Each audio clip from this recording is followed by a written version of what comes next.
This tape is very important because bodybuilders ignore the development of their calves and their forearms. And because of that, they don't develop a perfectly proportioned body. Forearms add power and size to your arms and are very important in a handshake and creating a sense of power. Also, your calves, if not developed, really distort the development of your legs and their appearance. So these two body parts are very important to develop.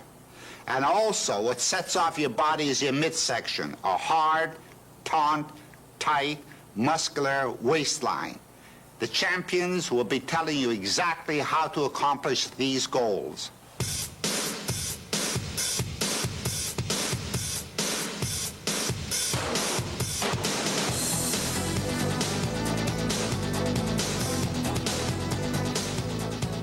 The calf consists of two muscles, one inner and the other outer. The outer muscle, the gastrocnemius, originates about the knee. The inner muscle, the soleus, originates below the knee. At the lower end, their tendons come together to form the Achilles tendon. The primary action of the calf muscles is to flex the foot, that is, to point the toe. Calves are among the most difficult muscles in the body to develop. For most of us, the calf muscles don't grow easily. In addition, many people have short calf muscles. A greater proportion of their overall calf length is tendon rather than muscle belly. The trouble many bodybuilders have in developing their calves is ineffective training methods. But if you follow the proper basic techniques for calf training, you give yourself the best possible chance to develop your calves to their genetic potential. The gastrocnemius, the outer head of the calf, flexes the foot and the leg and supinates the foot. The soleus, the inner head of the calf, flexes the foot. If you want maximum calf development, it's better not to work these muscles wearing modern athletic shoes. They act like springs on your feet, and the muscles don't do enough of the work. However, if you have very responsive calves, or if it's simply inconvenient, you can wear athletic shoes. But you'll get better results in your calf training if you wear non-supportive foot gear like slippers, moccasins, or even working barefoot. We'll be describing the principal exercises of these muscles in a moment, but some techniques apply to all. In performing any gastrocnemius movement, the knees must remain locked throughout the entire range of motion. As we've learned, the gastrocnemius attaches above the knee, and keeping the legs straight stretches this muscle to the maximum. This gives you a more complete contraction. When you do any kind of calf raise, come up forward onto the big toe rather than letting your foot roll over toward the other four toes. This is a technique that's always been advocated by the great champion Steve Reeves. Raising up on the big toe allows you to achieve a total peak contraction of the calf muscles.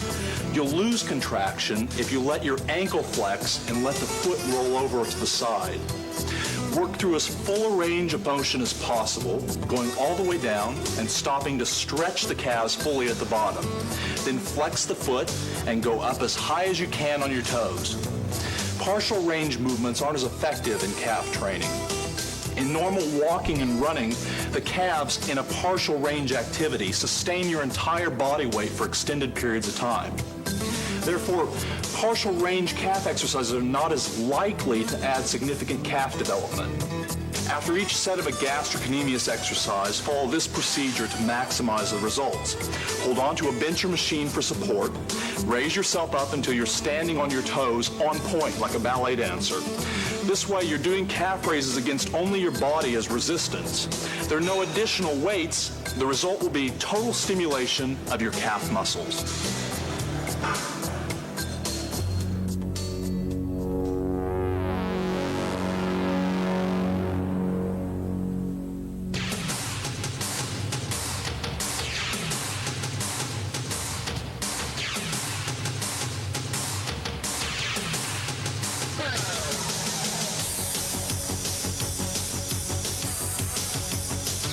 The gastrocnemius, or outer head of the calves, attaches above the knee. You develop these muscles most effectively by doing your calf raises in a standing position, with your legs straight and knees locked out. This stretch position anchors the attachments of the gastrocnemius firmly at both ends and gives you the ability to achieve a maximum contraction of the muscle fibers involved. Many bodybuilders allow themselves to bend their knees at the start of the lift and then straighten them as they raise up on their toes. However, bending your knees lowers the intensity of the gastrocnemius contraction because it allows the tension on the muscle to slacken at the beginning of the exercise. Also, bending the knees involves the thigh muscles in the effort, which further interferes with getting maximum effort from the calf muscles. To maximize your calf training intensity, try doing calf raises without wearing modern athletic shoes. Wear less supportive footwear, such as slippers or moccasins, or wear no shoes at all. This way, the calves really have to do all the work with no help from modern technology. For most of us, calves are difficult to develop, which makes achieving maximum intensity in calf training especially important. So concentrate on locking out the knees, dropping your heels down until you feel a full stretch in your calves and a stretch in your hamstrings as well. Then coming up onto your toes. Feel your weight going forward onto the big toe rather than letting your foot flex to the side. At the top position, hold a moment to get the maximum peak contraction possible. Between sets, try stretching your calf muscles gently, which will make it easier for you to work through the fullest range of motion possible during your next set. Some athletes like to train their calves every day, and they train with very, very, very heavy weight. And what can happen after a while is if they don't stretch out that muscle and take it through the full range of motion coming up and down during their calf training, they may have a tendency to get a spasm in the gastroc or in their calf muscle itself. This is quite painful. So it's very important with the calf to always warm up and cool down and slowly and easily, not ballistically, stretch that muscle till it relaxes again. To be very complete, you have to have calves, which in those days, the calf wasn't as important. Everybody worried about their upper body. And the legs became fine, but now, without legs, you can't go anywhere.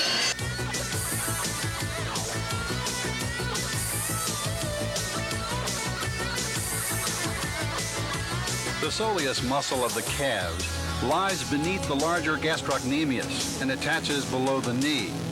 When you do calf raises with your knees bent, the gastrocnemius is relaxed and the soleus is forced to do most of the work.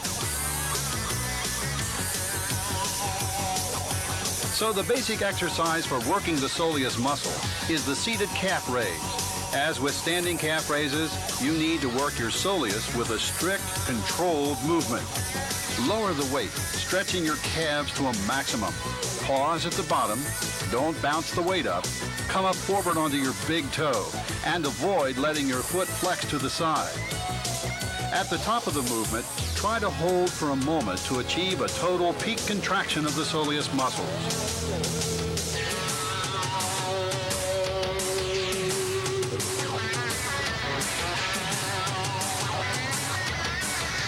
Incidentally, many bodybuilders tend to neglect soleus training in favor of developing the larger and more obvious gastrocnemius. However, a lot of heavy lifting involves movements where your legs are bent, squats, leg presses, and deadlifts, for example. Doing these exercises, your gastrocnemius will be less involved than the soleus. So it's important to concentrate on sets of seated calf raises just as much as those in which your knee is locked out straight.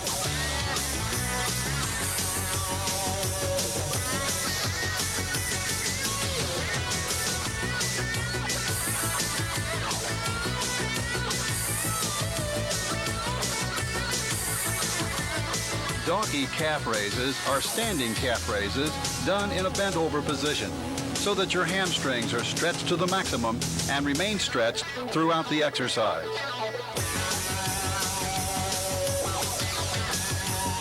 Stretching the gastrocnemius, as we've seen, gives you a more intense contraction of these muscles during the movement. When you stretch your hamstrings by bending forward from the waist, even more tension is put on the gastrocnemius muscles, which increases the intensity of your calf raises that much more. In fact, there are many old-timers in the sport who feel that donkey calf raises are the most effective calf movement there is, and that more modern bodybuilders would have better calves if they included more donkey raises in their calf training program. Donkey calf raises can be done on a machine, but there's a more traditional way of doing this exercise as well. Instead of a machine, you have another bodybuilder sit on your lower back, or really across the back of your hips. Looking at this exercise, it's easy to see how it got its name. It does resemble somebody riding a burro or donkey. Many bodybuilders prefer this method because having somebody sit on you like this gives you more feel than lifting against the dead weight of a machine.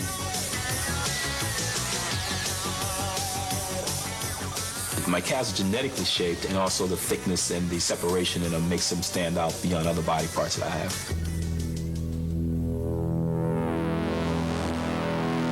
The calf routine. Standing calf raises. 4 to 5 sets of 15 to 20 reps.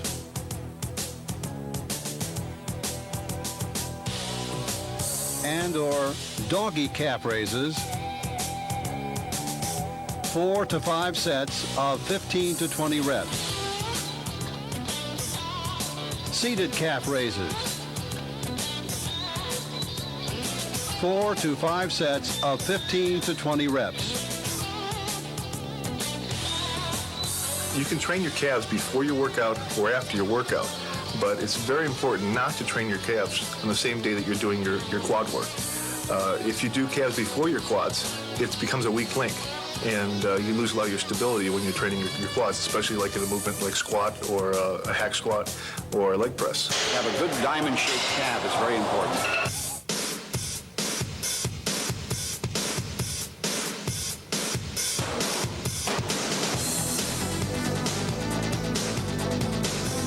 The abdominal muscles originate at the bottom of the rib cage and attach to the pelvis. In addition to helping stabilize the torso, the abs have a basic function. They draw the rib cage and pelvis together in a crunching, short range of motion movements.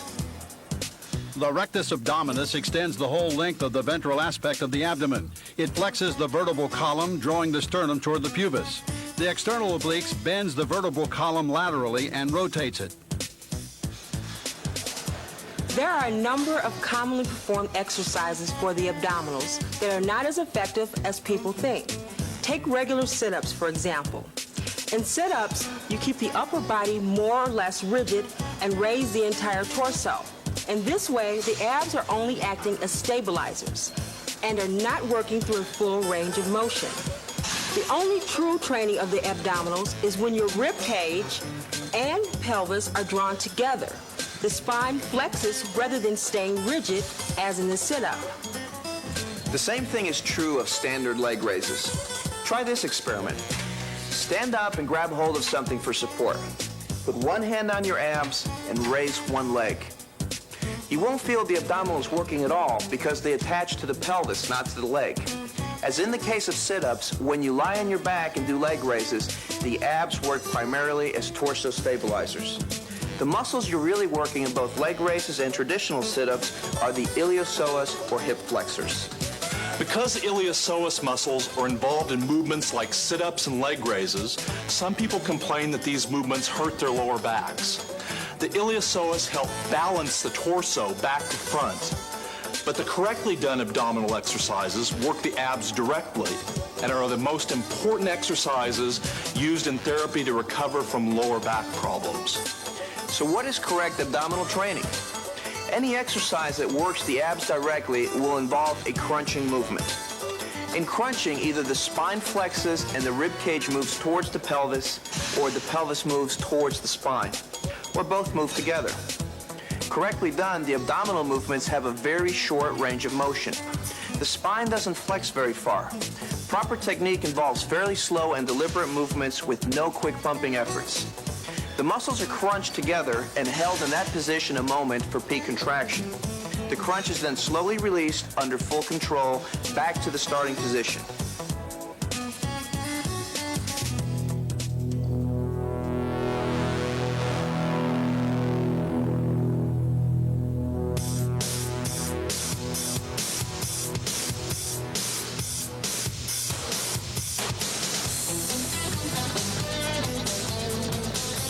The primary action of the abdominal muscles is really very simple. As they contract, they draw the rib cage and pelvis together. The range of motion of this movement is very short. All it is a kind of a crunch. You don't lift or derrick your torso up in the air. That action is a function of the hip flexors, not the abs. Your upper body rolls forward rather than sitting up.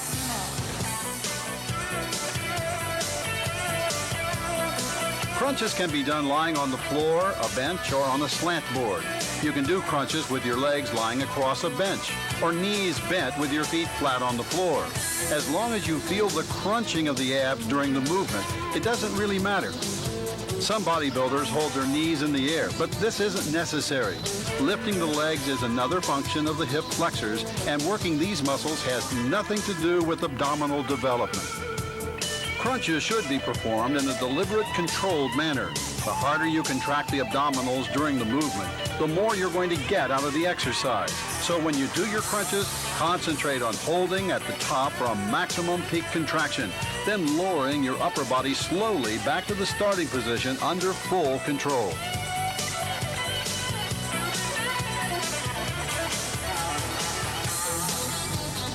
With reverse crunches, instead of crunching the rib cage down toward the pelvis, you crunch the pelvis up toward the rib cage. However, the goal of the exercise is still to achieve the same thing as with crunches, a complete peak contraction of the abdominal muscles.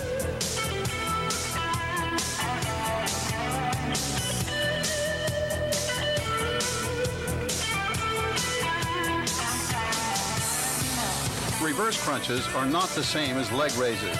With leg raises, the pelvis stays flat on the bench and your legs are raised and lowered using the iliopsoas or hip flexor muscles. With reverse crunches, the entire pelvis is drawn up toward the rib cage and the legs simply provide extra resistance for your abs to work against. The extra weight of the legs makes reverse crunches more difficult than regular crunches, especially for bodybuilders with massive leg development. However, if you want to make this exercise even more intense, try doing it lying on a slant board.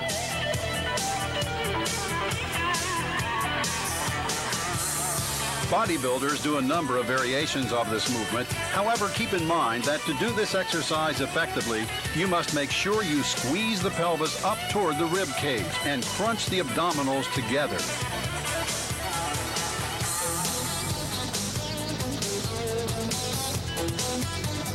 The scissors crunch is a medium-intensity abdominal exercise that allows you to crunch your rib cage down toward your pelvis and your pelvis up toward your rib cage at the same time. Concentrate in this exercise on continuous tension, full range of motion, and the full contraction at the top of the movement. Because you're not working against a lot of resistance, you can try going for higher reps and a really good burn.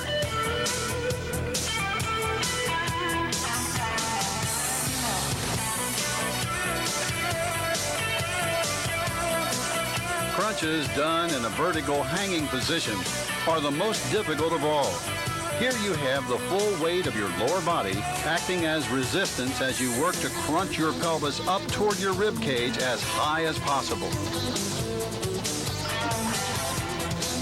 Hanging reverse crunches can be done using straps as shown here or on a bench designed to allow you to rest your weight on your forearms as you do the exercise. Either way, it's important to concentrate on bringing your pelvis up rather than just lifting your knees and legs.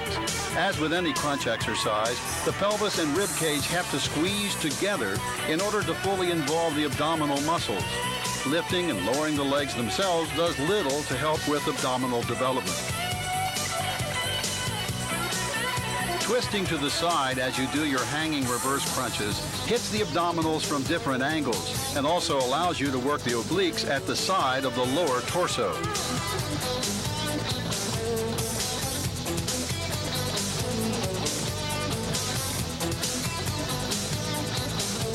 You can do a crunching movement holding onto a cable as demonstrated here, or kneeling on the floor holding onto a rope attached to an overhead pulley.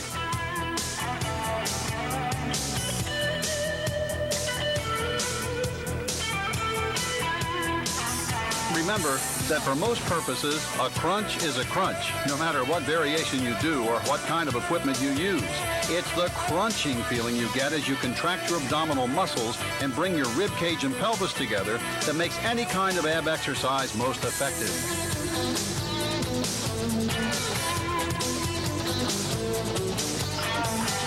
One of the reasons why it's so important to wait till after you're done training your other muscle groups before you start to train abdominals, because the abdominals are needed as a power base for the rest of your movements. If the abdominals are weak, you may leave yourself open to injury. The abdominal routine. In setting up an abdominal workout routine, there are special considerations. When you do heavy training in the gym, you generally give your abs a strenuous workout as well. So the amount of ab training you do on any given day depends a lot on what kind of workout you've just been through. For example, if you've done a lot of heavy squats and leg presses, you'll find your abs are probably already tired and don't need that much work. 3 to 5 sets of 2 of the abdominal exercises, such as crunches and reverse crunches. Now that would be a reasonable workout. You could do more if you felt particularly strong that day. Really, a lot depends on how hard you crunch the muscles at the top of the exercise. By crunching harder and holding this peak contraction longer, you're going to significantly increase the intensity because you fatigue the ab muscle a lot more quickly than if you go from full extension to full contraction without putting in that extra effort. You should plan to do about 20 repetitions per set, less if you include full intense peak contractions. An exercise like the hanging reverse crunch is so demanding that many competitive bodybuilders with their massive leg development can hardly do them at all. Including these in your workout means your overall volume of ab training will be less, even though the intensity may be even greater. The abdominals are just like any other muscle, and I think that they have to be worked, in order to get the right look. Would you work them daily, or would you work them at 2 or 3 times a week, or how would you work the stomach? Again, I think that they're like other muscles. If you work them daily, you're going to overtrain them. Right. And this might be okay if you have an exceptional amount of muscle in the stomach or the obliques, and you want to burn some of that off, then you can overtrain it. But I believe that training abdominals more than 2 or 3 times a week is a mistake. But what you're really saying then is that if you are carrying excess, you're better off watching the diet than doing extra stomach work. Definitely. They're two mutually exclusive things. Crunches are scissor crunches. 3 to 5 sets of 15 to 25 reps. Reverse crunches, slant board reverse crunches, or hanging reverse crunches. 3 to 5 sets of 15 to 25 reps. There's nothing like a crunch to train the abdominals.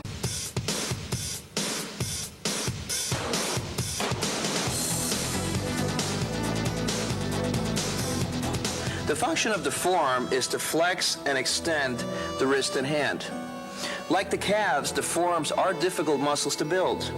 But also like the calves, if they're exercised correctly, anyone can expect to make substantial gains in forearm strength and size.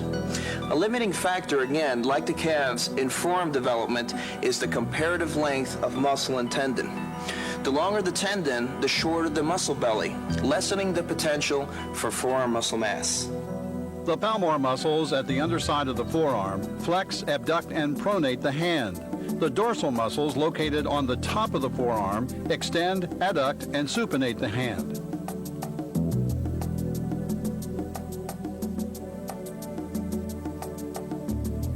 The forearm workout has only 2 basic movements, the wrist curl and the reverse wrist curl.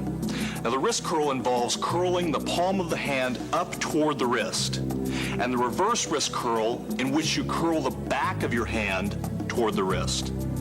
Your forearm training technique should be done much like that for calves and abdominals. You employ slow movements with a full range of motion and with pronounced and sustained peak contraction at the top. Hold the muscle in a position of full contraction a moment before letting the weight down in a slow, controlled motion. Forearms should be worked with relatively high reps, around 12 to 15. Remember to use a weight light enough to allow your repetition to be performed in a full range of motion. You'll know you're getting a good forearm workout when you begin to experience a lactic acid buildup or a good burn at the end of a set.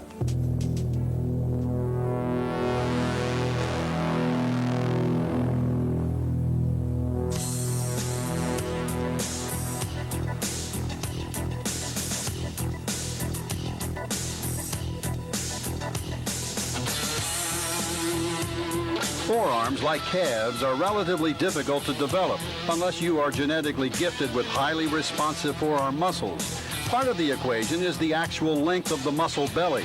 If you have short forearm muscle and relatively long tendon attachments, achieving really massive forearms can be highly demanding. The key to effective forearm training is to isolate the forearm muscles as much as possible. Wrist curls develop the forearm flexors. To do wrist curls effectively, keep your forearms flat on the bench so that only your wrists move. Slowly bend your wrists, keeping the movement slow, deliberate, and concentrated.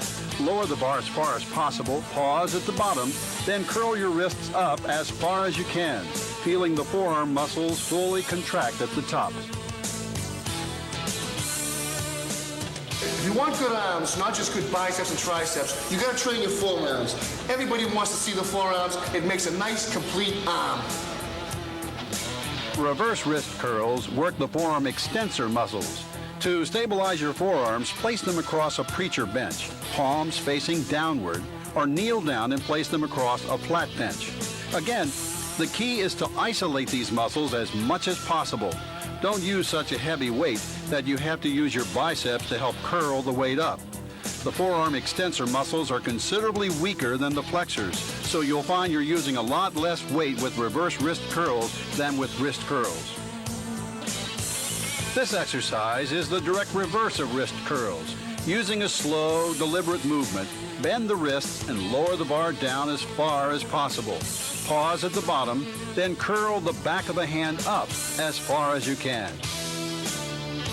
Feel a concentrated, continuous tension throughout the movement. Quick and jerky movements are not recommended. At the top, go for a full peak contraction to put maximum intensity into the reverse wrist curl movement.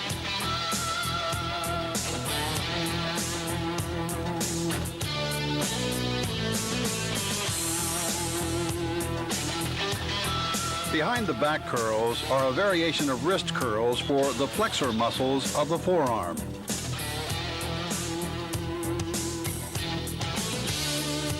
With this movement, you don't get the same feeling of full range of motion, continuous tension, that you do with wrist curls. But because you're holding the bar at arm's length behind you, you do achieve a great deal of forearm isolation. And a lot of bodybuilders like that feeling of being able to achieve an even more forceful peak contraction of the forearm muscles.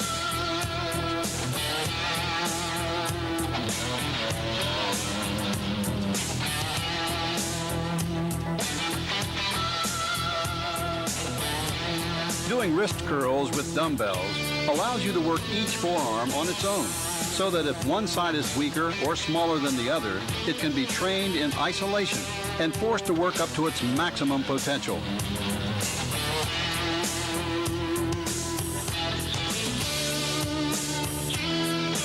Because your wrist is not locked into one angle of attack, as it is when you're holding onto a barbell, you can pronate or supinate your hands slightly during the lift, which allows you to train at whatever angle feels the best and most reduces any unwanted stress on the wrist.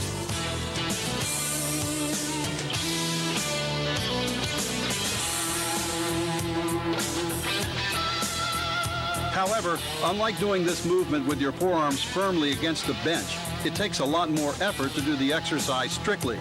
Therefore, you need to concentrate as fully as possible on form, control, technique, full range of motion, and achieving the maximum possible peak contraction at the top of the movement.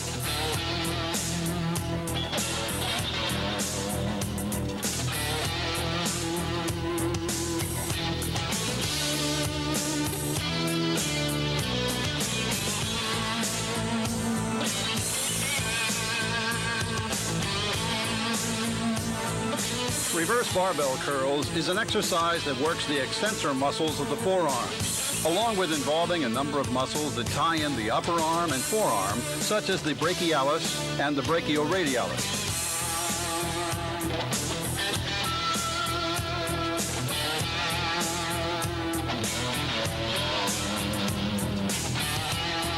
Reverse barbell curls should be done very strictly with moderately light weight. Heavier exercises using this same movement, traditional power cleans for example, put an awful lot of stress on the forearms and elbows and can easily lead to injury. Instead, lift and lower the bar in a smooth, controlled manner. Flex your wrist up and back as you lift if you feel the need for additional intensity. Concentrate on feeling a constant, continuous tension on the muscles during both the concentric and eccentric parts of this exercise.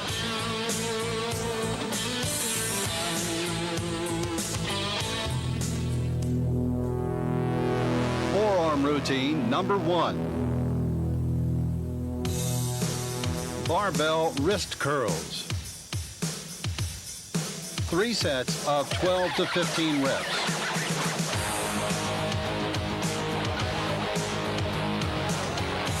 Reverse wrist curls. 3 sets of 12 to 15 reps.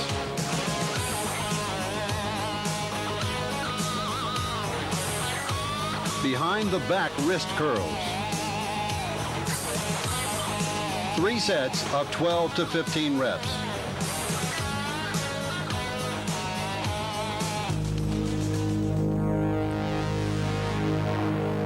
Forearm routine number 2. Dumbbell preacher wrist curls. 3 sets of 12 to 15 reps.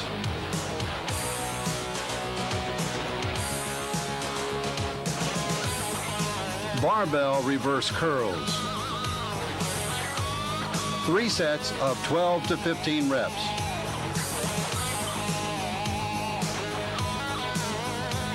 Behind the back wrist curls.